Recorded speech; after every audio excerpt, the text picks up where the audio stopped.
అఖిలాండ కోటి బ్రహ్మాండ నాయకుడు కలియుగ ప్రత్యక్ష దైవమైనటువంటి శ్రీ వెంకటేశ్వర స్వామి వారు కొలువైనటువంటి దివ్యమంగళ క్షేత్రములో వెలసినటువంటి కామాక్షి హాస్పిటల్లో ఆధ్యాత్మిక పరంగా చిత్తూరు జిల్లాలో ఉన్నటువంటి ఎంతోమంది పేద పిల్లలు అందరికీ కూడా చిన్నారులకి ఈవేళ కామాక్షి హాస్పిటల్ మంచి కార్యక్రమాలన్నీ చేస్తుంది. వారికి మెరుగైనటువంటి వైద్యాన్ని అందించడానికి కూడా ముందుకు వస్తుంది. సో ఈ నేపథ్యంలో ఆధ్యాత్మిక కేంద్రంలో వైద్య రంగానికి పెద్దపీట వేసినటువంటి ఒక పరిస్థితి ప్రభుత్వాలు చేయూతనిస్తున్నటువంటి నేపథ్యంలో ప్రైవేట్కి సంబంధించినటువంటి వైద్య అధికారులు, వైద్య సిబ్బంది, వైద్యులు అందరూ కూడా తిరుపతిలో హాస్పిటల్స్ని ఏర్పాటు చేసేయడానికి ముందుకు వస్తున్నారు. ఇవాళ నవమాసాలు తల్లి తన గర్భ సంచిలో బిడ్డను మోసి డెలివరీ టైంలో బిడ్డకు జన్మనివ్వడం అద్వితీయమైనటువంటి ఒక పరిణామం.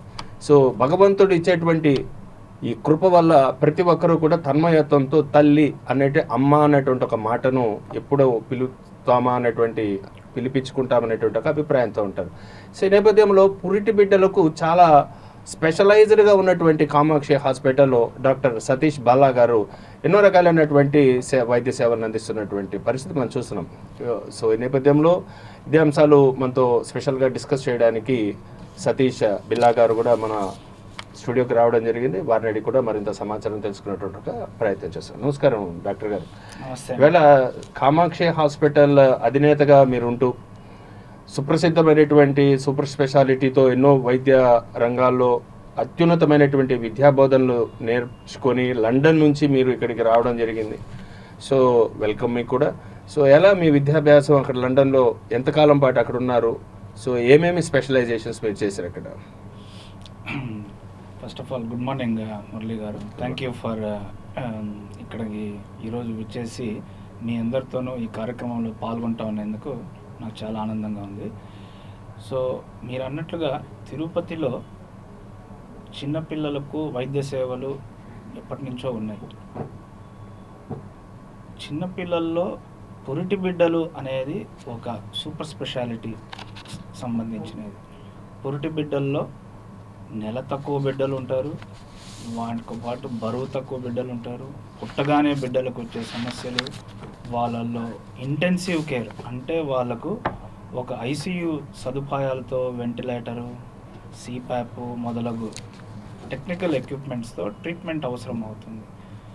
చాలా పరిస్థితుల్లో జనరల్గా నార్మల్ డెలివరీ అయిన తర్వాత బేబీలు కూడా ఒక రకమైన సమస్యలు ఎదుర్కోవాల్సిన పరిస్థితి వస్తే కనుక వాళ్ళందరికీ కూడా చేసే వైద్య సదుపాయాలు ఎన్ఐసియు అని అంటారు. వాటిలో స్పెషలైజేషన్ని నేను చేశాను. సో మొదట నేను కర్నూలు మెడికల్ కాలేజ్ స్టూడెంట్ని. నా ఎంబీబీఎస్ డిగ్రీ పూర్తి చేసిన తర్వాత నేను యూకే వెళ్ళడం జరిగింది. అక్కడ నేను పీడియాట్రిక్ అంటే చిన్నపిల్లల్లో స్పెషలైజేషన్ చేసి మళ్ళా పురిటి బిడ్డల్లో ఎన్ఐసియుకి సంబంధించి సూపర్ స్పెషాలిటీ పూర్తి చేయడం జరిగింది. చేసిన తర్వాత దాదాపుగా ఒక 12 ఏళ్ళు మేము మొత్తం మా జీవితాన్ని అక్కడ నేర్చుకుంటూ అభ్యసించిన తర్వాత వైద్య సదుపాయాలతో మేము పని చేయడం కూడా జరిగింది.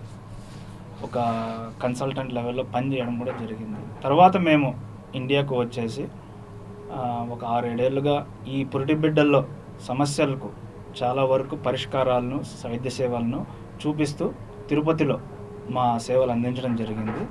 ఇప్పుడు ఆ బలంతోనే మేము కామాక్షి హాస్పిటల్ మొదలుపెట్టాము. ఇందులో రైట్, అంటే చాలా వరకు ఈవేళ మీరు లండన్లో విద్యాభ్యాసం చేయడం జరిగింది. అంటే అక్కడ మీరు ప్రాక్టీస్ చేసి 12 ఇయర్స్ పాటు అపారమైనటువంటి అనుభవాన్ని సొంతం చేసుకొని ఈవేళ భారతదేశంలో మన మాతృభూమికి ఏదో ఒకటి చేయాలనేటువంటి ఒక సంకల్పంతో ఇక్కడికి రావడం జరిగింది. ఇక్కడ కామాక్షి హాస్పిటల్ అని రెడ్డి కాలనీలో ఏర్పాటు చేయడం జరిగింది. సో ఆ 12 ఇయర్స్ స్పాన్ లండన్లో మీరు చాలా రకాలైనటువంటి సొఫిస్టికేటెడ్ ఐటమ్తో కానీ ఎక్విప్మెంట్స్తో కానీ పిల్లల్ని టెస్ట్ చేయడము, వారికి వైద్యం అందించడం ఇవన్నీ చేసి ఉంటారు.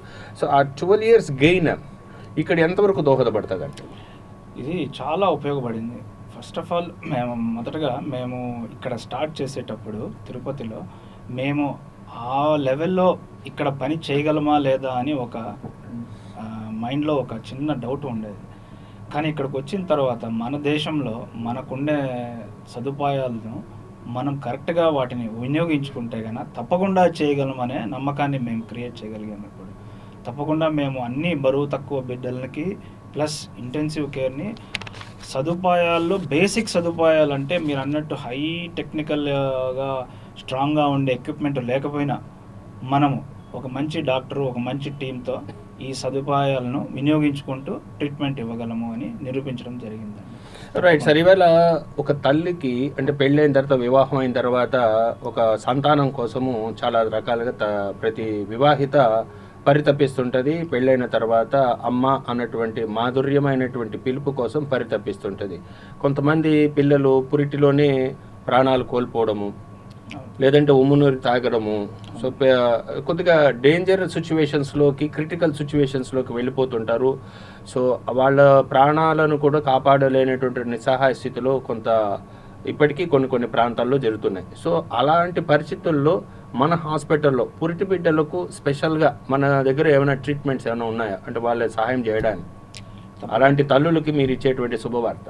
తప్పకుండా ఈ నియోనేటల్ ఇంటెన్సివ్ కేర్ అంటే ఈ ఐసీయూ సదుపాయం ఉన్నదే మీరు చెప్పిన అట్లా అన్ఎక్స్పెక్టెడ్, అంటే ఏమీ లేకుండా అంతా బాగుండి కాన్పంతా జరిగిన తర్వాత సమస్యలు బయటపడిన వాళ్ళకి వాళ్ళు ఎంత మారుమూల ప్రదేశంలో ఉండినా కూడా వాళ్ళు వితిన్ 1 అవర్ లోపల తిరుపతికి చేయగలిగితే గన మనం చేయగలిగిన ట్రీట్మెంట్ చేస్తాం. ప్రాథమిక చికిత్స వాళ్ళ దగ్గరలో ఉన్న డాక్టర్లను చూసుకొని తర్వాత వాళ్ళు ఇక్కడ దాకా రాగలిగితే కనుక మనం తప్పకుండా చేయించగలం.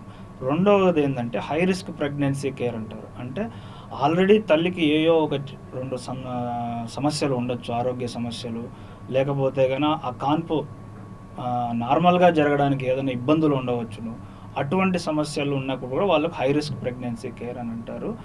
అటువంటి దాన్ని ముందుగానే మనకు కొంచెం అంచనా వేసి ప్లస్ ఆ బేబీ బరువు ఎంత ఉంది, బేబీకి రాబోయే సమస్యలను ముందుగానే మనము ఏమంటారు ఎస్టిమేట్ ఆర్ ప్రెడిక్ట్ చేసి వాళ్ళకు డెలివరీ చేయించి సదుపాయాలు ప్లస్ ఈ బేబీని పుట్టిన తర్వాత చూసుకోగలిగిన facilities plus doctor plus nursing team అందరూ అవైలబిలిటీలో ఉన్నారు మనకి.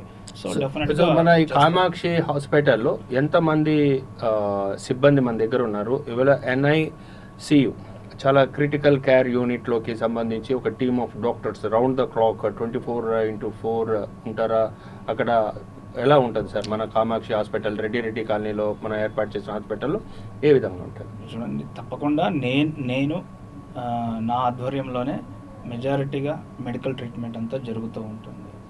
ఓకే, మిగతా nursing team, doctors team plus doctor Chandrakiran madam కూడా ఎప్పుడూ అక్కడ అవైలబిలిటీలో ఉంటారు. సో మేమిద్దరము మంచి ఎక్స్పీరియన్స్డ్ డాక్టర్స్, ఇద్దరికి లండన్లో అనుభవం ఉంది.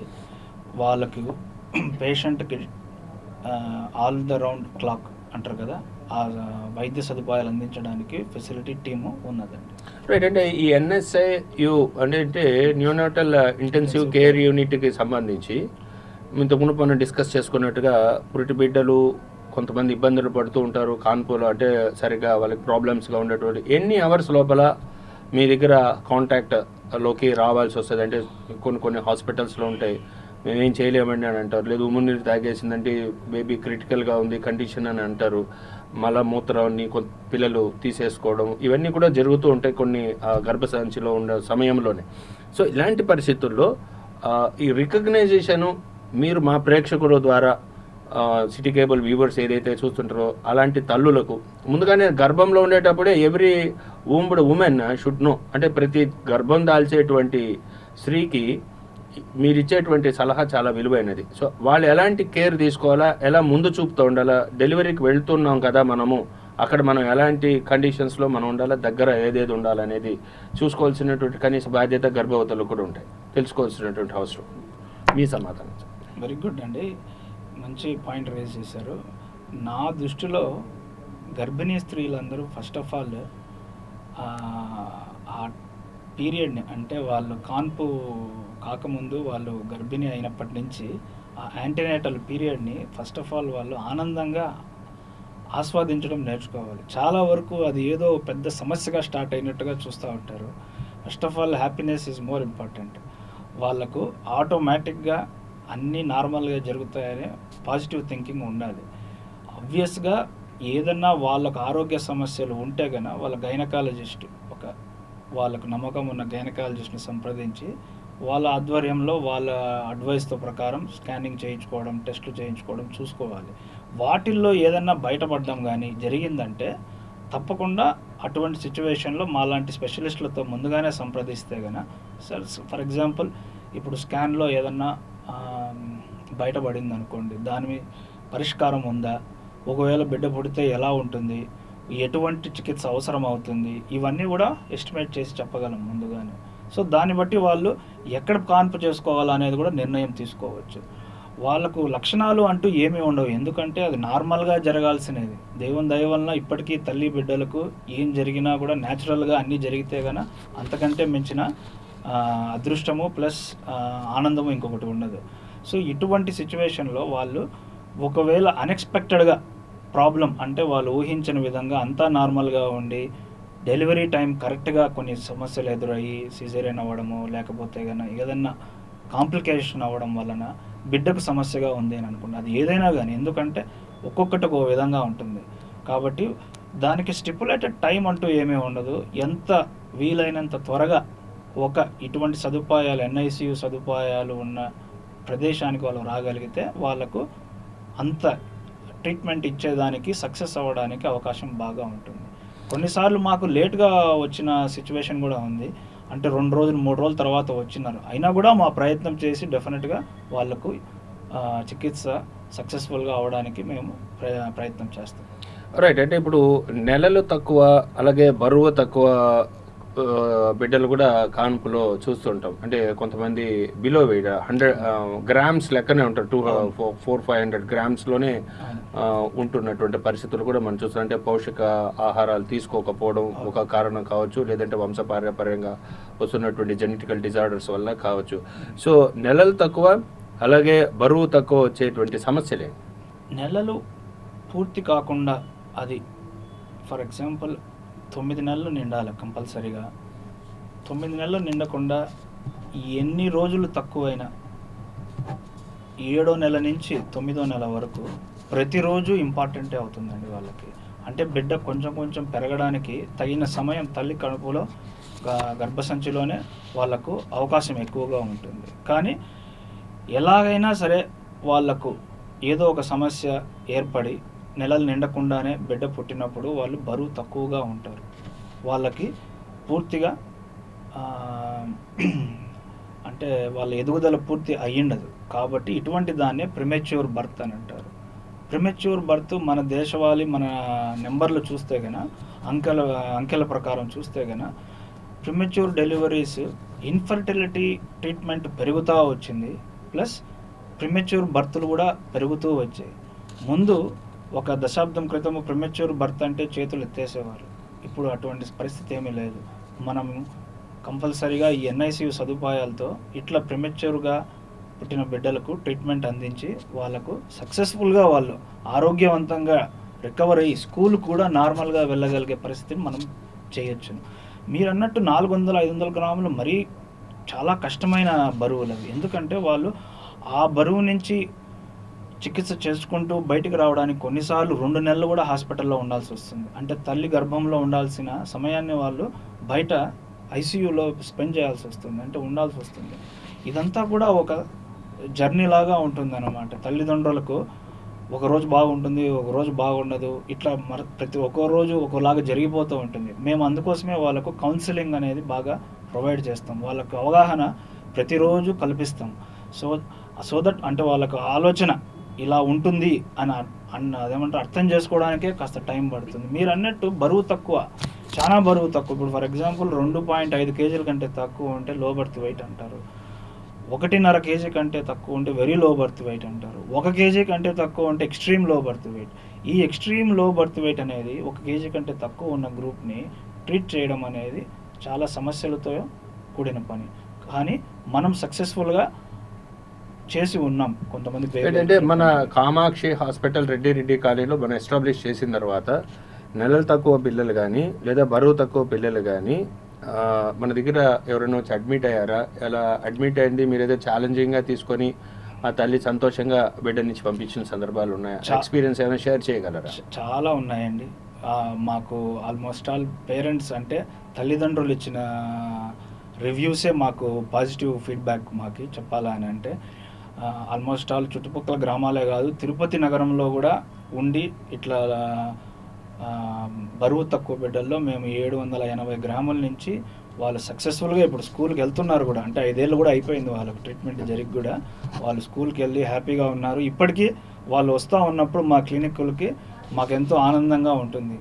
వాళ్ళని ఎలా చూసాము, వాళ్ళు ఇప్పుడు ఎలా ఉన్నారు, ఆ పేరెంట్స్ ఎంత ఆనందంగా ఉన్నారు చూసినప్పుడల్లా మాకు ఒక ఉత్తేజం వస్తుంది, పాజిటివ్ ఎనర్జీ వస్తుంది. ఇంకా అటువంటి కేసులు మేము ఇంకా చేయాలా అని ఉత్సాహంగా ఉన్నాం. రైట్. అంటే ఈ 9 months క్యారింగ్ టైం చాలా క్రూషియల్. అండ్ మీరు అన్నట్టుగా 7 to 9 months అనేది చాలా వాల్యుబుల్ టైము. సో ఆ వాల్యుబుల్ పీక్ టైంలో ప్రతి ఊముడు అంటే గర్భవతులందరూ కూడా తగు జాగ్రత్తలు తీసుకోవాల్సినటువంటి అవసరం ఉంటుంది. సో నెలతో కూడా అంటే 9 months పీరియడ్ కంప్లీట్ కాకనే కొంతమందికి డెలివరీ అయిపోతుంది. 8th month కానీ లేదంటే 7th monthలో కూడా డెలివరీ చేస్తారు. అట్లాంటి పిల్లలు కానీ వాళ్ళలో ఎలాంటి కాంప్లికేషన్స్ రావడానికి అవకాశం ఉంటుంది? నెల తక్కువ బరువు తక్కువ పిల్లలు పుట్టగానే చాలా సార్లు శ్వాస తీసుకోవడానికి ఇబ్బందులు పడతారు. వాళ్ళకు పూర్తిగా అవయవాలన్నీ పూర్తిగా మెచ్యూర్ అయి ఉండవు కాబట్టి వాటితో వాళ్ళు సమస్యలను ఎదుర్కొంటారు. శ్వాసకు సంబంధించి కానీ, గుండె కొట్టుకోవడం కానీ, బ్రెయిన్ డెవలప్మెంట్ కానీ, కంటి చూపుకు కానీ, అన్ని అవయవాలు, జీర్ణకోశ కానీ, వీటన్నిటినీ స్లోగా కొత్తగా వచ్చిన వాతావరణంలోకి అడ్జస్ట్ చేసుకోవాలి ఆ నెలలు నిండని బిడ్డ. సో అవే వాళ్ళకు ప్రతి ఒక్క అవయవాన్ని వాళ్ళు అడ్జస్ట్ చేసుకోవడమే వాళ్ళకు ఒక గండం.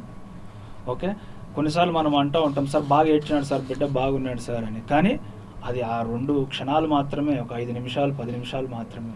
తర్వాత తప్పనిసరిగా అటువంటి బిడ్డలకు ట్రీట్మెంట్ అవసరం అవుతుంది. వాళ్ళకు అటువంటి ట్రీట్మెంట్ చేసుకుంటూ స్లోగా ఇంప్రూవ్మెంట్ వస్తే కనుక వాళ్ళు చాలా వరకు మంచిగా ఉండే అవకాశాలు ఉన్నాయి. ఈ న్యూనాటాలజీ అనేది ఈ సూపర్ స్పెషాలిటీ వలన మన దేశంలో ఈ ట్రీట్మెంట్ చేయడం వలన ముందు కంటే తక్కువగా ఇప్పుడు ఇట్లా నెలలు నిండకుండా పుట్టిన బిడ్డలు, బరువు తక్కువ బిడ్డలు, వాళ్ళ ట్రీట్మెంట్ చాలా వరకు ఇంప్రూవ్ అయ్యి చాలా తక్కువ మంది ఇప్పుడు అంత ముందు ఉన్నంత డెత్ రేటు లేదు. ఇప్పుడు చాలా ఇంప్రూవ్ అయ్యింది, ప్రైవేట్గా కానీ ప్లస్ గవర్నమెంట్గా కానీ. రైట్. అంటే కొన్ని ఛాలెంజింగ్ కేసెస్ కూడా చెప్పారు మీరు. అంటే 70-80 grams సంబంధించినటువంటి లో వెయిట్ బేబీస్ని కూడా ఈవేళ వాళ్ళని చూస్తే మాకు ఆనందం వేస్తుంది. అలాగే వాళ్ళ తల్లిదండ్రులు కూడా సతీష్ బిర్లా ద్వారా ఆర్గనైజ్డ్గా ఉన్నటువంటి హాస్పిటల్, కామాక్షి హాస్పిటల్లో మా చిన్న బిడ్డను వీళ్ళు కాపాడారు అనేటువంటి సంతోషాన్ని వాళ్ళు వెలియబుచ్చినప్పుడు, so how do you feel? నేను ముందుగానే చెప్పాను, ఇది మాకు ఒక పాజిటివ్ ఎనర్జీని ఇస్తుంది. మేము బయట చదివేటప్పుడు ఎప్పుడు అంటే లండన్లో ఉన్నప్పుడు ఎప్పుడు ఇండియాలో ఉండి ట్రీట్మెంట్ చేస్తే గన ఎలా ఉంటుందో అని ఎప్పుడు ఆలోచించేవాళ్ళం. అంటే అక్కడ నేర్చుకునే చదువు ఇక్కడ ఉపయోగపడుతుందా కొన్నిసార్లు, లేదా ఇక్కడ వాళ్ళకి డిఫరెంట్గా ఉంటుందా అని అనుకునేవాళ్ళము. కానీ అక్కడ నేర్చుకునే దాన్ని ఇక్కడ ఉపయోగపెట్టడం వలన ఆ వచ్చిన ఆనందం ఎనలేనిది మాకు. ఆ ఆనందం అనేది వాళ్ళు ఆ పేరెంట్స్ కాడి నుంచి వచ్చిన చిరునవ్వుతోనే మాకు ఎంతగానో ఆనందం కలుగుతూ ఉంది.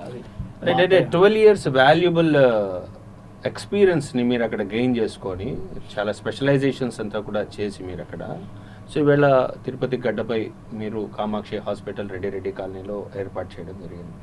వెరీ రైట్ ఫ్రమ్ ఫస్ట్ డేకి మీకు ఎలా అనిపించింది? అంటే ఈ స్పాన్ అంటే అక్కడ నుంచి వచ్చిన తర్వాత ఇండియాకి వచ్చారు, ఇండియా నుంచి తిరుపతిలో హాస్పిటల్ ఒకటి తీసుకోవాలా రెడ్డి కాలనీలో. సో ఇక్కడ డే 1 నుంచి ఈ వేళ వరకు కూడా ఎంతోమంది పిల్లల్ని మీరు సేఫ్ గార్డ్ చేసి ఉంటారు. సో ఎలా అనిపించింది డే 1 నుంచి లాస్ట్ వరకు, ఇప్పటి వరకు, ఈరోజు వరకు మీ ఎక్స్పీరియన్సెస్? నా ఎక్స్పీరియన్స్ చెప్తూ పోతే బహుశా ఒక్కొక్కరు ప్రతి ఒక్క ఆనందాన్ని, కష్టాన్ని అన్నీ పంచుకున్నట్టుగా ఉంటుంది. డెఫినెట్గా హర్డల్స్ కూడా ఉంటాయి. హర్డల్స్ డెఫినెట్గా ఉన్నాయి. అంటే ఊహించనిటివి కూడా చాలా ఉన్నాయి. ఒక తిరుపతిలో అంటే government hospitals, medical colleges, SVIMS, private sector, government sector 2 చాలా వరకు ఆల్రెడీ మంచి స్టేజ్లోనే ఉన్నాయి. సో అటువంటప్పుడు నేను కూడా ఊహించినది ఏంటంటే, సరే తిరుపతిలో మనం ఈ సదుపాయాలను పెడితే గన మనకు కూడా కొంచెం చేదోడు వాదోడుగా ఉంటుంది, నర్సింగ్ సపోర్ట్ కానీ టెక్నికల్ సపోర్ట్ కానీ కొంచెం బెటర్గా ఉంటుంది అనుకున్నాం. దీన్ని ఒక చిన్న టౌన్లో, ఇంకొంచెం చిన్న టౌన్లో పెట్టిండొచ్చు కదా అని నాకు కొంతమంది సలహాలు ఇచ్చారు. కానీ అక్కడ వీటిని ఉపయోగపరచలేము అని అనిపించింది. కానీ అందుకోసమే తిరుపతిని సెలెక్ట్ చేసుకున్నాము. ప్లస్ తిరుపతి చుట్టారుకు ఉన్న గ్రామాలు ఎక్కువ, కాచ్మెంట్ ఏరియాకి మేము సదుపాయాల్ని సక్సెస్ఫుల్గా చేయొచ్చును అని ప్రూవ్ చేసాం. తప్పకుండా మేము ఆ పాయింట్ని ఈ 6 సంవత్సరాల్లో ప్రూవ్ చేసాము. ట్రీట్మెంట్ బాగా కుదరడమే కాదు, హాస్పిటల్ మేనేజ్మెంట్లో కూడా మేము చూసి పేషెంట్లకి తక్కువ రేట్లోనే కుదిరినంత సాయం చేయగలిగిన వారికి చేస్తూ మేము ముందుకు వెళ్తున్నాం. రైట్. అంటే వ్యాక్సినేషన్ విషయానికి వస్తే పిల్లలకు అంటే రైట్ ఫ్రమ్ డే 1 నుంచి కూడా సర్టన్ పీరియడ్స్లోకి వాళ్ళకి కొన్ని వ్యాక్సినేషన్స్ కూడా పిల్లలకి వేయాల్సి ఉంటుంది. సో వ్యాక్సినేషన్ పైన మీ అభిప్రాయం సార్? టీకాలు చాలా ముఖ్యమైనవి. టీకాలు లేని సమయాన్ని వెనక్కి తిరిగి చూసుకున్నాము అంటే ఆ జబ్బులను ఊహించుకుంటేనే మనకు ఇప్పుడు చాలా కష్టంగా ఉంటుంది. సో టీకాలు వచ్చిన తర్వాత ఆ జబ్బులు ఒకటి తర్వాత ఒకటి నిర్మూలించబడుతున్నాయి కంప్లీట్గా. అదే ఒక పెద్ద ఉదాహరణ. కంపల్సరీగా టీకాలు ఎంతో రీసెర్చ్ చేసి తయారు చేయబడుతున్నాయి. వాటిని వేసుకుంటే వాటి వలన వచ్చే లాభాలను మాత్రమే ఎక్కువగా మనము చూసుకొని, ఏదన్నా 1-2 చిన్న సమస్యలు ఉంటే గన దానికి పరిష్కారాలు ఉంటాయి. కంపల్సరీగా సేఫ్ వ్యాక్సినేషన్ అనేది, ఇమ్యునైజేషన్లు అనేటివి చాలా సేఫ్. ఇప్పుడు మన కరోనా వచ్చి కూడా అదే ప్రూవ్ చేసింది. టీకా లేకుండా ఉంటే ఎటువంటి పరిస్థితి వస్తుంది, ఎంత కలవరం వస్తుంది, ఎంత మనిషికి ఇబ్బందిగా ఉంటుంది అనేది చూసాం. సో టీకాలన్నింటినీ చిన్న వయసు నుంచి పెద్ద వయసు వరకు వాళ్ళు వేసుకోవాలి. ఒక్కొక్క జబ్బుకి ఒక్కొక్క విధమైన ట్రీట్మెంట్, వ్యాక్సిన్ అనేది సదుపాయంలో ఉంటుంది. Right sir. అంటే ఇప్పుడు చాలా వరకు పిల్లలకి ఎక్కువ జాండీస్ అనేది పురిటి పిల్లల్లోనే ఎక్కువ వస్తూ ఉంటుంది. అంటే పుట్టినప్పుడు కొన్ని నెలల వ్యవధిలోనే వాళ్ళకి జాండీస్ రావడానికి ఎక్కువ అవకాశాలు ఉంటాయి. సో జాండీస్ సివియర్గా ఉన్న సందర్భంలో అంటే కొంతమంది నాటు వైద్యాన్ని తీసుకుంటారు, కొంతమంది యూట్యూబ్ ద్వారా మెడికల్ కేర్కి వెళ్ళి ప్రాణాలపైకి తెచ్చుకొని మళ్ళీ డాక్టర్ని అప్రోచ్ అవుతున్నటువంటి పరిస్థితుల్లో మూఢాచారాల్లో కూడా ఉన్నారు. ఇంకా కొంతమంది కూడా ఎంత సివిలైజ్డ్ సొసైటీలో మనం ఉన్నప్పటికీ కూడా కొంతమంది మూఢాచారాలకే ఎక్కువ ప్రాధాన్యత ఇస్తుంటారు. ఇంకొంతమంది తెలివితేటలు ఎక్కువైపోయి యూట్యూబ్లో ద్వారా చూసి దాన్ని ఏదో చేయాలంటారు, లాస్ట్కి వికటించి డాక్టర్ దగ్గరికి తీసుకొచ్చినటువంటి కేసులు కూడా మీ దగ్గరికి వస్తూ ఉంటాయి. సో జాండీస్ విషయం మనం మాట్లాడుకుంటే పచ్చకామర్లకి కానీ సివియారిటీ పిల్లలపైన ఏ విధంగా ప్రభావం చూపడానికి అవకాశం ఉంటుంది సార్? ఇది చాలా చాలా ఇంపార్టెంట్ పాయింట్. పచ్చకామెర్లు మీరు అన్నట్లు పురిటి బిడ్డలలో వచ్చే పచ్చకామెర్లకు గల కారణాలు వేరు. అదేవిధంగా కొంచెం పెద్ద పిల్లలు, వయసు అయిన వాళ్ళకు వచ్చే కామెర్లకు ఉన్న కారణాలు వేరు. ఎందుకనంటే పెద్దవాళ్ళకి చాలా వరకు ఇన్ఫెక్షన్ సోకడం వలన వస్తుంది పచ్చకామెర్లు. ఇక్కడ పురిటి బిడ్డలకు ఇన్ఫెక్షన్ వల్ల తక్కువగాను ఉంటాయి కారణాలు, కానీ తక్కువగాను రక్తంలోని కొన్ని సమస్యల వలన వచ్చే అవకాశాలు ఎక్కువగా ఉంటాయి. అంటే దీనినే 2 రకాలుగా అంటారు. రీసెస్ ఇన్కంపాటిబిలిటీ అంటే తల్లికి బిడ్డకు సంబంధించి బ్లడ్ గ్రూపులో కొన్ని చిక్కులు ఉండడం వలన వాళ్ళకు పత్రికలు అధికంగా వస్తుందన్నమాట. అది పుట్టిన వెంటనే తెలుస్తుంది. ఓకే, కంపల్సరీగా పుట్టిన వెంటనే తెలుస్తుంది. చాలామందికి పుట్టిన వెంటనే ఉంది అని అంటే వాళ్ళు డాక్టర్ని సంప్రదించి ట్రీట్మెంట్ చేసుకోవడానికి చేయాలి. అటువంటి గ్రూప్లో వాళ్ళకు మాత్రమే చాలా సివియర్గా వచ్చే అవకాశం ఎక్కువగా ఉంటుంది. కానీ వాటికి ట్రీట్మెంట్ ముందుగానే అంచనా వేసి ట్రీట్మెంట్ కూడా ప్రొవైడ్ చేయగలరు.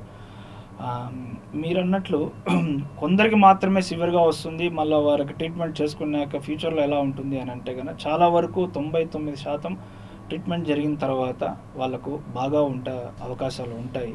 ఇది 1%, 2% కేసుల్లో మాత్రమే ట్రీట్మెంట్ సెట్ అవ్వకపోతే కనుక వాళ్ళకు ఏదన్నా కాంప్లికేషన్లు ఉండడం వలన ఇబ్బందులు ఎదుర్కోవచ్చు. అంటే పురిటి బిడ్డకు జాండీస్ ఉంది అన్నటువంటి లక్షణాలని తల్లి ఎప్పుడు ఏ దశలో ఎలా గుర్తించగలుగుతారు? కొంతమంది దాన్ని గుర్తించలేక దాని సివియర్ అయిన తర్వాత డాక్టర్స్ని అప్రోచ్ ఏంటంటే ప్రాథమిక దశ ఏంటి, ఫస్ట్ సెకండ్ స్టేజెస్లో ఎప్పుడు డాక్టర్ని సంప్రదించాల్సి వస్తుంది, జాండీస్ ఉంది పిల్లవానికి అనేటువంటి గుర్తించడం ఎలా? పత్రికలు మనం ముందు మాట్లాడుకున్న విషయంలో సమస్య వలన వచ్చినటివి. ఇంకొక గ్రూప్ ఉంది పత్రికల్లో, దాన్ని సహజంగా వచ్చే జాండీస్ అని అంటారు. అంటే సహజంగానే కొన్ని కారణాల వలన చంటిబిడ్డల్లో వస్తుంది జాండీస్. దాన్ని ఫిజియలాజికల్ జాండీస్ అని అంటారు.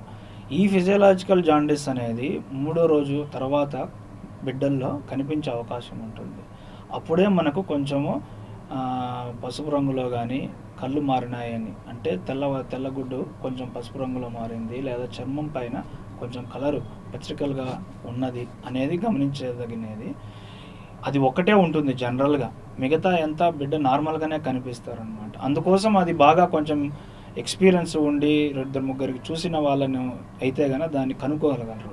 ఫస్ట్ టైం ప్రెగ్నెంట్ అయిన వాళ్ళు, అంత ఎక్స్పీరియన్స్ లేని వాళ్ళు దాన్ని కనుక్కోనలేరు. అందువలన డెఫినెట్గా 2వ రోజు నుంచి గమనించుకుంటూ ఉంటే కనుక మొదటి వారం లోపలనే పత్రికలను కనుక్కుంటే కనుక దానికి తగిన టెస్ట్ చేసుకొని ట్రీట్మెంట్ చేసుకోవచ్చు. సహజంగా వచ్చే పచ్చకామెర్లను చాలా సాధారణంగా ట్రీట్మెంట్ చేసుకొని హ్యాపీగా ట్రీట్మెంట్ అయిపోయిన తర్వాత ఉండవచ్చునంటే దాంట్లో ఇబ్బంది ఉండదు. అంటే కొంతమంది నాటు వైద్యాన్ని అవలంబిస్తుంటారు. ఆ నాటు వైద్యం తీసుకోవడము, లేదంటే యూట్యూబ్స్ ఫాలో చేసుకొనేసి దాంట్లో వాళ్ళు ఏదో కొన్ని ట్రీట్మెంట్స్ ఇచ్చే దాన్ని ఫస్ట్గా ఇక్కడ ఇంప్లిమెంట్ చేసేసింది, అది ఏదో మిస్గైడ్ అయిన తర్వాత, మిస్షూట్ అయిన తర్వాత మళ్ళీ డాక్టర్ దగ్గర సంప్రదిస్తారు.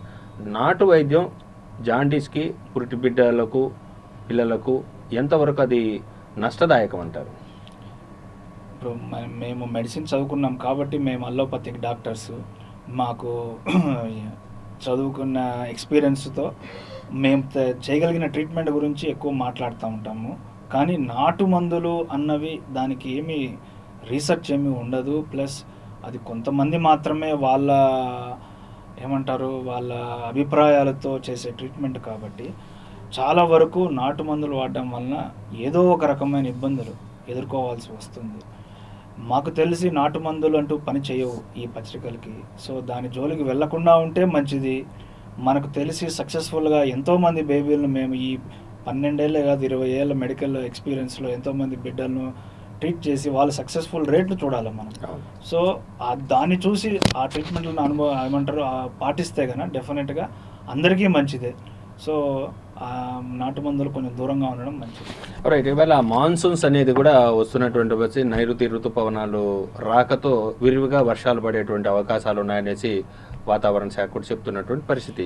సో ఈ నేపథ్యంలో వర్షాకాలంలో తల్లి బిడ్డ ఏ విధంగా ప్రత్యేకమైనటువంటి చర్యలు తీసుకోవాల్సినటువంటి అవసరం ఉంటుంది? అంటే విష జ్వరాలు కూడా ప్రబలడానికి, విస్తృతంగా రావడానికి అవకాశం ఉంటుంది. సో ఇలాంటి రైనీ సీజన్లో బిడ్డలు అలాగే తల్లి ఎలా సంరక్షణగా ఉండాలంటే? మాన్సూన్ పీరియడ్ ఇప్పుడు మొదలవుతుంది. వర్షాలు బాగా పడినప్పుడు అందరూ జాగ్రత్తలు తీసుకోవాలి. వాళ్ళల్లో స్పెసిఫిక్గా తల్లి బిడ్డ కంపల్సరీగా కొన్ని పాటించాల్సి ఉంటుంది. ఈ వర్షాకాలం వచ్చినప్పుడు బ్రీడింగ్ అంటే వాటర్ అంటే నీరు, వర్షపు నీళ్ళు అక్కడ ఇక్కడ నిలిచిపోవడం వలన బ్రీడింగ్ అవుతుంది అన్నమాట. బ్రీడింగ్ సీజన్ అంటే ఈ దోమలకు బ్రీడింగ్ సీజన్ స్టార్ట్ అవుతుంది. వాటికి కావాల్సింది స్టాగ్నెంట్ వాటర్, అంటే నిలిచిపోయిన నీరు. ఎక్కడైనా సరే మురికి నీరు కానీ నిలిచిపోయిన నీరు కానీ వాటికి దొరికిందంటే వాటికి పండగే. సో ఈ దోమల వలన మనకు ఇప్పటికే చాలా వరకు రకరకాల జ్వరాలు ఉన్నాయి. డెంగీ ఫీవరు, మలేరియా, దాంతో పాటుగా ఇప్పుడు విష జ్వరాలు ఎన్నో కూడా మనం వింటూనే ఉన్నాం. సో వీటన్నిటినీ తగ్గించుకోవాలి అని అంటే వర్షాకాలంలో శ్వాసకోశకు సంబంధించిన ఇన్ఫెక్షన్లు కూడా ఎక్కువ అవుతాయి. దగ్గు జలుబుతో పాటు ఛాతీకి ఇన్ఫెక్షన్లు కూడా ఎక్కువ అవుతాయి. సో కంపల్సరీగా కొంచెం అలర్జీలు ఉన్న వాళ్ళు కూడా తగిన జాగ్రత్తలు పాటించాల్సిందే. సో వెచ్చగా వీలైనంత వరకు వెచ్చగా ఉండడము, వర్షంలో ఒకవేళ సరదాగా తడిచినా లేకపోయినా ఊహించకుండా తడిచినా వెంటనే డ్రై అయిపోవడము, అంటే ఏదో విధంగా తలను ఆరబెట్టేసుకొని ఉండడము. రెండవది దోమలకు సంబంధించి దోమతెరలు బెస్ట్. ఆ తర్వాత ఏదైనా సరే మస్కిటో రెపలెంట్ కానీ ఏదైనా వాడాలని అనుకుంటే గన సలహా ప్రకారంగా వాళ్ళు వాటిని వాడుకోవడము చేస్తే గన చుట్టుపక్కల పరిసరాలను నీట్గా ఉంచుకోవడం. అలర్జీలు ఉన్న వాళ్ళు మాత్రం తప్పనిసరిగా వాళ్ళు రెగ్యులర్గా వేసుకోవాల్సిన మెడిసిన్స్ కొన్ని ఉంటాయి, అవి కొన్ని వాడాలా.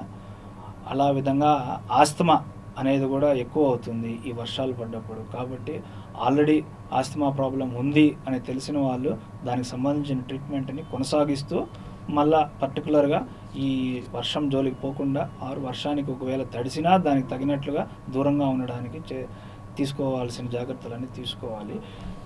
పురిటి బిడ్డల్లో డెఫినెట్గా తల్లులు చేయాల్సిన పని ఏంటంటే బిడ్డను బాగా నీట్గా వెచ్చగా ఉండేటట్లు చుట్టుపక్కల క్లాత్ కానీ ఏదైనా సరే కాటన్ దుస్తులతో చూసుకోవాలి. వాళ్ళకు మస్కిటో నెట్స్ కూడా కంపల్సరీగా పెట్టుకోవాలి తల్లి. అంటే ఫీవర్స్ కూడా సార్, అంటే డే 1 నుంచి బేబీ డే 1 నుంచి పురిటి బిడ్డకు జ్వరాలు కానీ లేదా 3-4 ఇయర్స్ వరకు కూడా విపరీతమైనటువంటి ఫీవర్స్ తట్టుకోలేనంత జ్వరాలు వస్తుంటాయి పిల్లలకి. సో జ్వరాల్లో కూడా క్లాసిఫికేషన్స్ కొన్ని ఉంటాయి. డెంగ్యూ ఫీవర్ అని కానీ, మలేరియా, టైఫాయిడ్, ఇలా రకరకాల ఫీవర్స్ ఉన్నాయి. అంటే పురిటి బిడ్డలకు జ్వరం వచ్చినప్పుడు తల్లి తీసుకోవాల్సినటువంటి జాగ్రత్త, అలాగే మన కామాక్షి హాస్పిటల్ రెడ్డి కాలనీలో NICUలో ఇలాంటి విష జ్వరాలు వచ్చినప్పుడు మనం ఏ విధంగా వారికి చికిత్స చేయగలం? ఇప్పుడు జ్వరాలు ఫీవర్ క్లినిక్స్ అని జరుగుతూ ఉంటాయి. అంటే అది ఆ జ్వరం ఎందువలన వచ్చింది అనే దానికి టెస్టులు చేయించుకోవడము, నిర్ధారణ జరిగిన తర్వాత వాటికి ట్రీట్మెంట్ మనం కామాక్షి హాస్పిటల్లో ఇవ్వగలము. NICU కంటే ఎక్కువగా దీన్ని PICU ఆర్ HDU అని అంటారు. సో ఈ విష జ్వరాలు వచ్చినప్పుడు కంపల్సరీగా ఈ డెంగ్యూ, మలేరియా కానీ, సెరిబ్రల్ మలేరియా కానీ, ఇంకా చికెన్ గున్యా ఫీవర్లు, స్క్రబ్ టైఫస్లు, ఇలాంటివన్నీ ఎటువంటి ఇన్ఫెక్షన్లు వచ్చినా కూడా వాటికి టెస్టులు అన్ని సదుపాయాలు మనకు సౌలభ్యంలో ఉన్నాయి. వాటిని చెక్ చేసుకొని పాజిటివ్ వచ్చినాయి, లక్షణాలు సరిపోతున్నాయి అన్నప్పుడు తగినట్లు ట్రీట్మెంట్ చేసుకొని ఉండవచ్చును. వీళ్ళు కన్నా మొదటి 2 రోజుల్లోనే ట్రీట్మెంట్ టెస్టులు చేయించుకొని బయటపడి ట్రీట్మెంట్ చేయించుకోగలిగినారని అంటే కన్నా హాస్పిటలైజేషన్ అంటే హాస్పిటల్లో ఉండాల్సిన అవసరం కూడా చాలా వరకు తగ్గుతుందండి.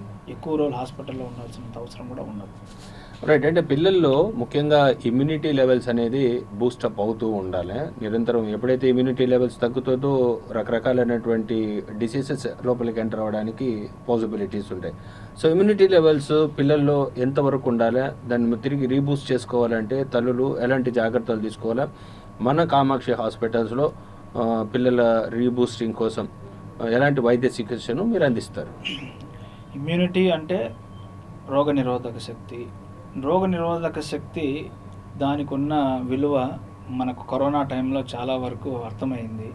ప్రతి ఒక్కరూ దాని గురించి ఆలోచించడం, చర్చించడం, దానికి ఎలా పెంపొందించుకోవాలి అనడానికి ఇప్పుడు ఆల్మోస్ట్ అందరూ ఎక్స్పర్ట్స్ అయిపోయారు దాంట్లో. ఈ రోగనిరోధక శక్తి న్యాచురల్గా ఉంటుంది. రెండవది అక్వైర్డ్ అని అంటారు, అంటే మనము దాన్ని పెంపొందించుకోవడం. న్యాచురల్ అనేది పుట్ట బిడ్డలకు అంటే 3 నెలల కంటే తక్కువ ఉన్న బిడ్డలకు తక్కువగా ఉంటుంది. తర్వాత ఆ వ్యాధి నిరోధక శక్తి అనేది స్లోగా పెరుగుతూ వస్తుంది. అది ఎలా పెరుగుతూ వస్తుంది? అది మొదట స్టార్ట్ అయ్యేది తల్లిపాల కాడి నుంచి. తల్లిపాలు ఇవ్వడం వలన వ్యాధి నిరోధక శక్తికి సంబంధించిన లక్షణాలు చాలా వరకు తల్లిపాల నుంచి బిడ్డకు వస్తాయి. అదే మొదటి స్టెప్. అది కంపల్సరీగా పురిటిన బిడ్డలందరూ తల్లిపాలు తాగడం వలన వచ్చే ప్రాథమికమైనది, చాలా ముఖ్యమైనది అది. సో ఈ వ్యాధి నిరోధక శక్తి లక్షణాలు అక్కడి నుంచి మొదలు పెట్టుకొని తర్వాత కావాల్సినది మూడు ఏంటంటే న్యూట్రిషన్, అంటే సరైన సమతుల్య ఆహారం అంటారు కదా, బ్యాలెన్స్డ్ డైట్. ఇది మనం నేర్చుకొని మంచి ఆహారాలు ఏంటివో మనం నేర్చుకొని సెలెక్ట్ చేసుకొని మన బిడ్డలకు మనం పెట్టడము, ప్లస్ ఫ్రెండ్స్కు చెప్పడము, ప్లస్ పెద్దవాళ్ళకు కూడా ఇవ్వడము. ఓకే, దీని వలన 1. 2 సరైన ప్లే, అంటే ఎక్సర్సైజ్ అనే కాదు, ప్లే అంటే హ్యాపీగా ఆడుకోవడం వలన చాలా వరకు వ్యాధి నిరోధక శక్తి కూడా పెరుగుతుంది. సో పిల్లలు చాలా వరకు ఇప్పుడు శారీరక వ్యాయామం అంటే పెద్ద వయసు పెరిగే కొద్దికి జరుగుతూ ఉంటుంది. వీళ్ళు అట్లీస్ట్ ఆడుకోవాలి. బాగా ఆడుకుంటే గన శారీరకంగా కొంచెం ఆ మినిమల్ ఎగ్జర్షన్ అంటారు, అది చేస్తే గన తప్పకుండా దాని వలన ఇంప్రూవ్మెంట్ వస్తుంది. ఆ తర్వాత నిద్ర, స్లీప్, అప్రోప్రియేట్ స్లీప్ అంటాం. మనకు నిద్ర లేనందువల్ల వచ్చే సమస్యల్లో ఇది కూడా ఒకటి. ఇమ్యూనిటీ లెవెల్స్ తగ్గిపోతాయి. అందుకోసము దీని మీద కూడా కాస్త ఫోకస్ పెట్టి ఉన్న మన డైలీ స్ట్రెస్ను తగ్గించుకోవడానికి తీసుకోవాల్సిన జాగ్రత్తలు తీసుకుంటూ నిద్రపోగలిగారంటే హ్యాపీగా వాళ్ళకి వ్యాధి నిరోధక శక్తి పెరుగుతుంది. ఇవి న్యాచురల్గా చేయగలిగినవి. ఇవి కాకుండా అక్వైర్డ్ అని అంటే మనం టీకాలు వేసుకోవడం. ఈ టీకాలు వేసుకుంటూ రెగ్యులర్గా దానికి సంబంధించిన బూస్టర్ వ్యాక్సిన్లు వేసుకుంటూ ఉంటే ఆ వ్యాధి నిరోధక శక్తి పెరుగుతుంది. రైట్. అంటే కరోనా అనేది మనకి 2021 నుంచి కూడా విపరీతంగా మన ఇండియాని చాలా కుదిపేసినటువంటి ఒక పరిస్థితి. అంటే పెద్దవాళ్ళ కాడ నుంచి చిన్న పిల్లల నుంచి పెద్దవాళ్ళ వరకు కూడా అది ఎవరిని వదిలిపెట్టలేదు. అంటే పేదవారు కావచ్చు, ధనికులు కావచ్చు, ఎవరైనా కావచ్చు. నేను ఎవరికి దూరం కాదు, అందరికీ చుట్టమైన అందరి దగ్గరికి వచ్చి వెళ్ళినటువంటి ఒక పరిస్థితి. సో కరోనా వల్ల పిల్లల్లో కొత్త రకంగా దీర్ఘకాలికమైనటువంటి వ్యాధులు ఏమైనా రావడానికి అవసరం అంటే సమస్యలు ఏమన్నా చిన్న పిల్లలకి అలాంటి పిల్లలు ఏమన్నా మీరు ట్రేస్ అవుట్ చేశారా ఈ మధ్య కాలంలో? మన హాస్పిటల్లో, కామాక్షి హాస్పిటల్లో ఎంతవరకు ఇలాంటి పిల్లలు ఎవరైనా వచ్చినప్పుడు వాళ్ళని మీరు ట్రేస్ అవుట్ చేయడం జరిగింది, వాళ్ళకి చికిత్స అందించడం జరిగింది? కరోనా సమయంలో పెద్దల్లో ఒకలాగా ఉన్నింది, చిన్నపిల్లలకు ఒకలాగా ఉన్నింది. చాలా వరకు చిన్నపిల్లలు మొదట్లో ఎక్కువ సివియర్గా కరోనా వల్ల బాధపడిన దాఖలాలు లేవు. ఫస్ట్ వేవ్ అయిపోయింది, సెకండ్ వేవ్ అయిపోయింది, థర్డ్ వేవ్. వీళ్ళల్లో కరోనా వచ్చి పోయినట్టు కూడా తెలియకుండానే తర్వాత ఒక సరికొత్త సమస్య మొదలైంది. దాన్నే మిస్క్ అని అనడం స్టార్ట్ చేశారు. అంటే miscellaneous inflammatory syndrome in children అనేది. ఇది ఏంటంటే ఒక విపరీతమైన, అంటే మామూలుగా ఇమ్యూన్ రెస్పాన్స్ అని అంటారు, అంటే వ్యాధి నిరోధకమైన రెస్పాన్స్ విపరీతంగా వచ్చేసింది అనమాట ఈ చిన్నపిల్లల్లో. ఇది విపరీతంగా రావడం వలన దానిని అది different organs of the body, అంటే various organs, not only heart, liver, brain, వీటన్నిటిని అఫెక్ట్ చేస్తూ చిన్నపిల్లలను ఇబ్బంది పెట్టింది. దాన్ని మిస్క్ అన్నారు. అది పురిటి బిడ్డల్లో కూడా వచ్చింది. అంటే న్యూబార్న్ మల్టీ సిస్టమ్ డిసార్డర్ అని కూడా అన్నారు. సో ఇది సరికొత్తగా వచ్చిన ప్రాబ్లము. దీనికి కూడా సక్సెస్ఫుల్గా ట్రీట్మెంట్ చేసుకోవడం జరిగింది. కానీ వీటి వలన కొంచెం దీర్ఘకాలికమైన హార్ట్ సమస్యలు, అంటే కొరోనరీ ఆర్టరీస్ ఇన్వాల్వ్ అవ్వడం వలన వాళ్ళకు ఎక్కువ కాలం కార్డియాలజీ ఫాలో అప్ అవసరం అవుతూ ఉంది. సో ఇది ఒక రకమైన సమస్యగా ఉంది ఇప్పుడు. రెండవది ఒబెసిటీ, అంటే చైల్డ్హుడ్ ఒబెసిటీ అండి. కరోనా యాక్చువల్గా వచ్చి రాకపోయినా మెజారిటీ పిల్లలు బయట వెళ్ళకపోవడం, స్కూల్కి వెళ్ళకపోవడం, ఆడకపోవడం వలన, ప్లస్ ఏదో అది వేరే కారణాల వల్ల జంక్ ఫుడ్ కూడా తీసుకోవడం వలన వాళ్ళకు ఒబెసిటీ అనేది బాగా పెరిగిపోతూ ఉంది. సో ఈ కరోనా వలన ఇప్పుడు ఈ రెండు సమస్యలు పిల్లలు ఎదుర్కొంటూ ఉన్నారు. ఒబెసిటీ వలన మనకు తెలిసినదే, అంటే స్థూలకాయం వలన త్వరగా, అంటే చిన్న వయసులోనే హార్ట్ సమస్యలు, లివర్ సమస్యలు ఇవన్నీ వచ్చే బీపీలు, షుగర్లు వచ్చే ఛాన్స్ ఉంటుంది. కాబట్టి మనం అందరం కూడా దీని గురించి కొంచెం ఎక్కువ అవగాహన కల్పించుకుంటూ కౌన్సిలింగ్ ప్రొవైడ్ చేస్తూ దానికి తగినట్లు ఎలా తగ్గించుకోవాలి అని మేము కామాక్షి హాస్పిటల్లో కూడా మేము సర్వీస్ అందజేస్తున్నాము. రైట్. అంటే 6 నెలల లోపు బిడ్డలకు మంచినీరు వచ్చా అనేటువంటి ప్రశ్న కూడా చాలామంది తల్లుల్లో ఉత్పన్నం అవుతూ ఉంటుంది. సో 6 నెలల లోపు బిడ్డలు మంచినీరు తాగొచ్చు అంటారు? ఇది చాలా ముఖ్యమైన క్వశ్చన్. ఇది ఎండాకాలంలో చాలామంది ఈ డౌట్ని అడుగుతూ ఉంటారు. ఎండలు ఎక్కువగా ఉన్నాయి సార్, కొంచెం మంచినీళ్ళు ఇవ్వచ్చునా బిడ్డకి అని. బిడ్డ వయసు ఎంతమ్మా అని అడిగితే కనుక 2వ నెల సార్ అని అంటారు. దీనికి ఆన్సర్ నో. అంటే ఎటువంటి నీరు ఇవ్వాల్సిన అవసరం లేదు. ఇవ్వడం వల్ల కొన్ని ప్రాబ్లమ్స్ కూడా ఎదుర్కోవాల్సి వస్తుంది.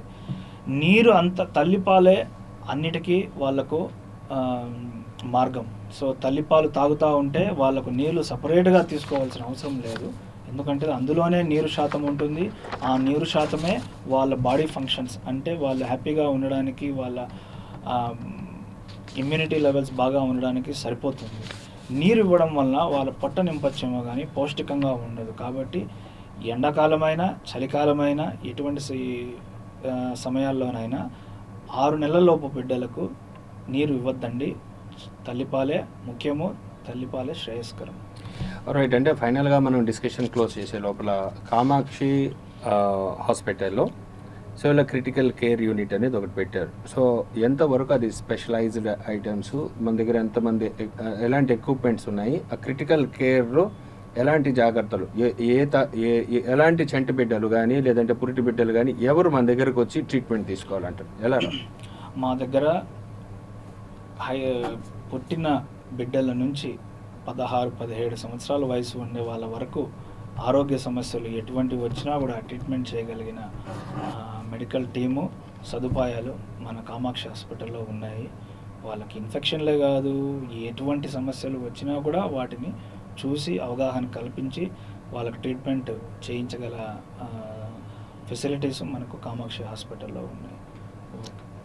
చివరిగా మా ప్రేక్షకుల కోసం ఇవాళ కామాక్షి హాస్పిటల్ రెడ్డి కాలనీలో ఏర్పాటు చేయడం జరిగిన నేపథ్యంలో మీరు ఇచ్చేటువంటి తల్లులకి అంటే గర్భవతులకు కానీ గర్భం అయిన తర్వాత డెలివరీ అయిన తర్వాత తల్లులకు ఇచ్చేటువంటి సలహాలు సూచనలు మనం ఆల్రెడీ చాలా వరకు డిస్కస్ చేసామండి. మీరు గర్భిణీ స్త్రీలందరూ నేను చెప్పాను ఆనందించడం నేర్చుకోవాలి, డౌట్లు ఎక్కువ పెట్టుకోకుండా వాళ్ళకి గర్భిణీ అయిన టైం నుంచి మొదట రోజు నుంచి దాన్ని కాస్త హ్యాపీనెస్ లెవెల్స్ని పెంచుకుంటే చాలా వరకు సమస్యలు తీరుతాయి. వాళ్ళ గైనకాలజిస్ట్ని సంప్రదించి మెడికల్ అడ్వైజ్ అంటే వాళ్ళకి ఏదైనా స్కాన్స్లో కానీ రక్త పరీక్షల్లో కానీ ఏదైనా అవసరమైనవి చేయించుకోవడం, వాళ్ళు చెప్పిన టైంకి అపాయింట్మెంట్లు తీసుకుంటూ వాళ్ళు ఇంకా బిడ్డలు పుట్టిన తర్వాత తీసుకోవాల్సిన జాగ్రత్తల గురించి కావాలని అంటే కానీ డెఫినెట్గా వాటికి అవగాహన కల్పించడానికి మేము ఎప్పుడు ముందు ఉంటాము. వాళ్ళు పీడియాట్రిక్ అంటే ఎనీ పిల్లల డాక్టర్ పుట్టి బిడ్డల స్పెషలిస్ట్నే కాకపోయినా చిన్నపిల్లల డాక్టర్ని ఫస్ట్ సంప్రదించి తర్వాత అవసరాన్ని బట్టి ఏమన్నా ఇంకా హయ్యర్ కేర్ కావాలి అని అంటే కనుక తీసుకోవడం మంచిదండి. రైట్. మా ఆహ్వానాన్ని మన్నించి మా సిటీ కేబుల్లో ఇవాళ ప్రేక్షకుల కోరిక మేరకు డాక్టర్ సతీష్ బెల్లా వీరిని కూడా ఆహ్వానించడం జరిగింది. సో ఎన్నో రకాలైనటువంటి సమస్యలను కూడా పిల్లలు ఎదుర్కొంటున్నటువంటి సమస్యలు, తల్లిదండ్రులు తీసుకోవాల్సినటువంటి జాగ్రత్తలు, ముఖ్యంగా పురిటి బిడ్డల తల్లిదండ్రులు కానీ తల్లులు కానీ పురిటి బిడ్డలు ఏ విధమైనటువంటి బాధలు పడుతున్నారో వారికి అందరికీ కూడా మెరుగైనటువంటి వైద్య చికిత్స అందించడానికి రెడ్డి కాలనీలో కామాక్షి హాస్పిటల్ని కూడా ఏర్పాటు చేయడం జరిగింది. సతీష్ గారు లండన్లో పూర్తి స్థాయిలో కర్నూలులో విద్యాభ్యాసం చేసి ఎంబీబీఎస్ చదివి ఇక్కడ నుంచి అత్యున్నతమైనటువంటి ఉన్నత స్థాయి విద్యకు లండన్కి వెళ్ళి అక్కడ 12 సంవత్సరాల పాటు సుదీర్ఘమైనటువంటి నైపుణ్యాన్ని సొంతం చేసుకొని ఇవాళ భారతదేశానికి మనం ఏదో ఒకటి చెయ్యాలి, మన కాంట్రిబ్యూషన్ మన ఇండియాకి ఉండాలి, మన స్వస్థలానికి ఉండాలనేటువంటి ఆకాంక్షతో ఇక్కడికి రావడం, తిరుపతిలో కూడా కామాక్షి హాస్పిటల్ని రెడ్డి కాలనీలో ఏర్పాటు చేయడం జరిగింది. ఇవాళ NICU సో ఇంటెన్సివ్ కేర్ యూనిట్కి సంబంధించి చాలా హాస్పిటల్స్లో చాలా ఉంటాయి, కానీ NICUకి సంబంధించి కొన్ని హాస్పిటల్స్కి మాత్రమే పరిమితం అయి ఉంటే దాంట్లో well established equipments, well trained doctors ఉంటున్నటువంటి ఒక పరిస్థితి. సో ఇలాంటి హాస్పిటల్ కామాక్షి హాస్పిటల్లో ట్రీట్మెంట్ తీసుకుంటే సో మీకు ఎల్లవేళలా రౌండ్ ద క్లాక్ 365 అవర్స్ మీకు అందుబాటులో మెరుగైనటువంటి వైద్య సదుపాయాలు, అలాగే ప్రతి ఒక్క ల్యాబ్కి సంబంధించినటువంటి పరీక్షలు చేసుకోవడానికి కానీ అన్ని వసతులు కూడా మా హాస్పిటల్లో ఉన్నాయనేసి డాక్టర్ సతీష్ గారు కూడా సిటీ కేబుల్ ద్వారా ప్రేక్షకులకు విన్నవించుకున్నటువంటి పరిస్థితి. ఇదే వాళ్ళ డిస్కషన్ రేపు మరో అంశంపై మళ్ళీ కలుద్దాం.